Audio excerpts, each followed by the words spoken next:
Right, today it's time to launch a new campaign. As much as the crusade against milk floats is a wonderful, worthy and noble cause, there is a greater need in the country right now that requires my and your attention. Because digital IDs, whether we like it or not, they're going to try and force them upon us. And I posted this the other day and I said this was coming 5 years ago. Well, it's all very well, but it doesn't change anything predicting the future, because fucking temporary traffic lights. Oh dear.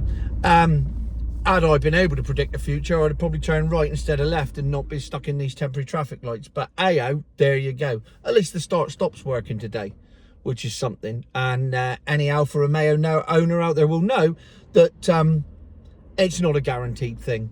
Sometimes it does, sometimes it doesn't. And Alfa Romeo is very much like making love to a beautiful woman. Anyway, back to the subject in hand, digital IDs. Two-tier the communist has decided that the way to stop the small boats is to make us have more control. Not them, us. And when I posted this on Facebook the other day, there was one bloke, sorry, again, can't remember. Oh, by the way, I got that much attention from me dogs being in the back of the car the other day that I now have a dog in the front of the car just in case. So you can all go, oh, I like your dog's tone. It may become a regular feature. It might not. Today we have Dixie. Dix, get in the shot. You're not really in the shot, Dix. Dix, hey, over here. There we go. Right, there's Dixie. She's a 2-year-old collie. And her colourings are grey marl, in case you wondered. She does dog agility with the missus. Not with me, because it's very much a women's sport, in my opinion. Anyway, so digital IDs are now a thing, or going to be a thing. And they are going to restrict our way of life. Otherwise, there would be no point bringing them in. If they were going to come in and we'd all get an extra £100 a week out of it, that would be, actually no, that wouldn't be enough. Because it's not about identification, it's about control. The gov.uk app already has links to, apparently they all run separately. They don't. But if you go on there, you can put in your details, all your tax details, you can put in all your vehicle details, you can put in all your health details, and you can put in all your names, addresses and everything else, and you can have it all in one convenient app, all your benefits and all your tax credits and child benefit and all the rest of it. You can have it all in one convenient place. So they can join the dots a lot quicker and screw you over. That's the only reason for it, is they don't want to make your life more convenient. They simply want to get more money out of you so that Angela Rayner can buy more flats. Interesting that though, isn't it? Now, luckily, I've taken legal advice on this. I've gone to the same solicitors that Angela Rayner went to. Oh, that's right, she didn't go to any solicitors, did she? The lying bitch. Anyway, back to the digital ID. So, they are going to do no good whatsoever. They can only do harm. Granted, my opinion. But the only bloke out of the, God, I don't know, 100 odd comments on the Facebook post about this, who said they were a good idea, was compared to being like someone who thinks VAR is a good idea. And for that, I turned to my racing sidekick, Mr. Ian Powell, who came up with that analogy, which I think is perfect. He actually commented underneath me, he saying, I bet you think VAR is a good idea, don't you? Ian, by the way, is the biggest anti-VAR man in the world. The Emperor's new clothes, as he likes to call it.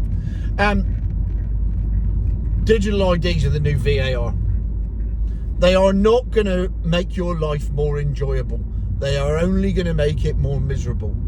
So therefore, they are the new VAR. They are an introduction of technology where it's not needed in order to make things more crap. So, the other comment that I want to refer to in that post was, what's the action plan then, Tone? And I got to admit, I didn't have one.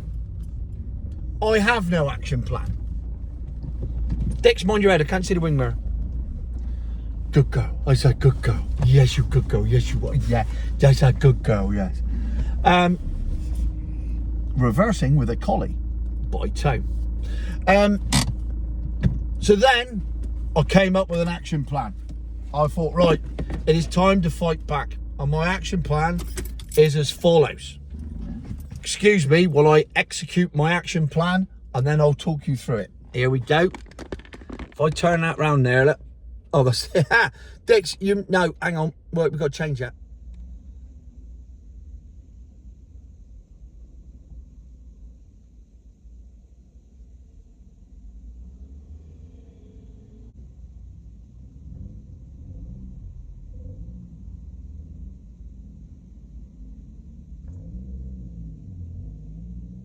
That's right.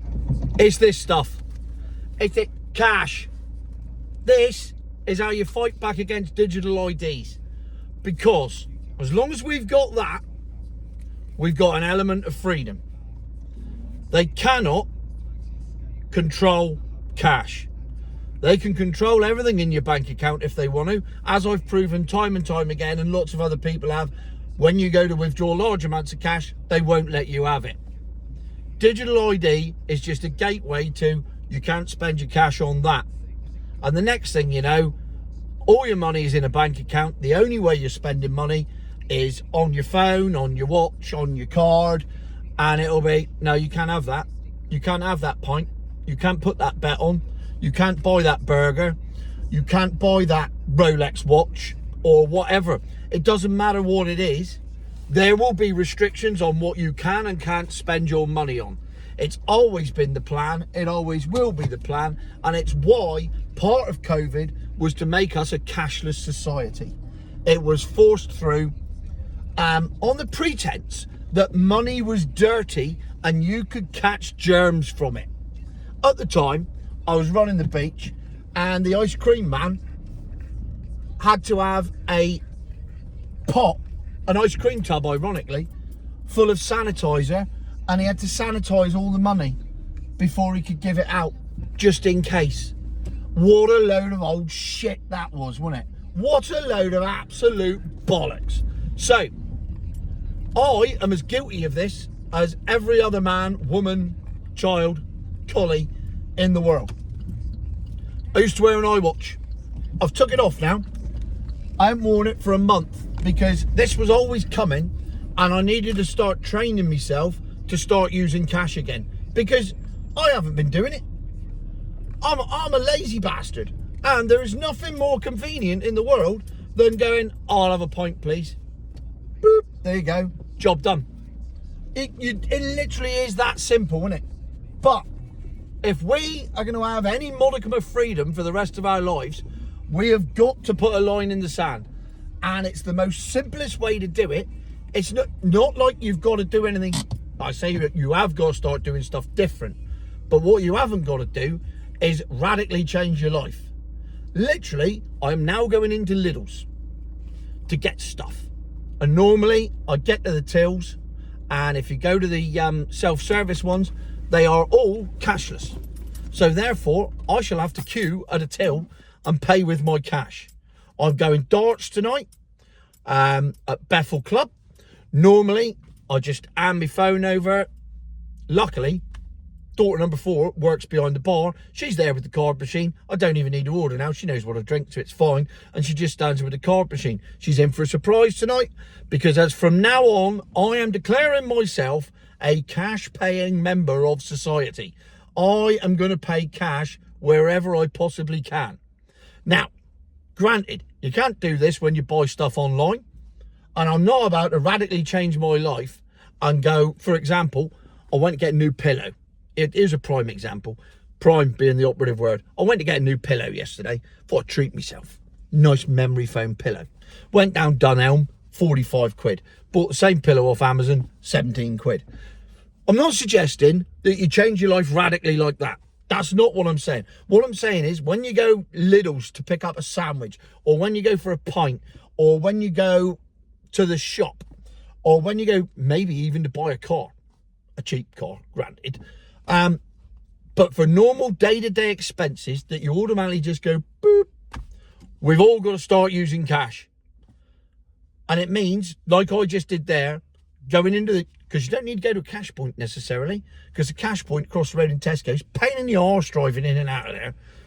Go Homebush post office there, in you go, draw your cash out, got me cash, job done, thank you very much, now we can start spending. And that is the simplest, most pure way we can fight back against this bloody shit. Start using cash more often. Even if it's just one transaction a week, eventually you'll start carrying more cash in your pocket. And then eventually the old bedside table that used to house a big pile of coins at the end of the night and a few notes that you chucked on the table when you emptied your trousers before you went to bed at night. Hey, emptying trousers. See, I went to wiggle my glasses and I don't wear them anymore. Emptying your trousers. That'll soon become part and parcel of it. You'll always have a pocket full of shrapnel. It'll be like the 90s all over again, and you won't forget it. It'll just become habit, just like paying with a card has. But if this is the one way we can get back at them, it's a very, very simple way of doing it. And it's a minor inconvenience that pretty soon won't become an inconvenience at all, because it'll just become normal again. It just requires a little bit of brain retraining. So, if we want freedom, first step is cash. So here we go. The Cash Equals Freedom campaign starts here with me, Dixie the dog. Dixie. Incidentally, if you're wondering why I called her Dixie, part Dukes of Hazzard and part Dixie was the name of the prostitute that got blown up in the first Lethal Weapon film. Genuinely, that's why she got her name. Isn't it, Dix? Come over here. Say, oh, there she is, you beautiful girl. Yes. So, on behalf of me and Dixie, cash is freedom. Isn't it, Dix? So, yes, Daddy. Yes, it is. Yeah. Right. There we go. Future, my cash. See what I did there?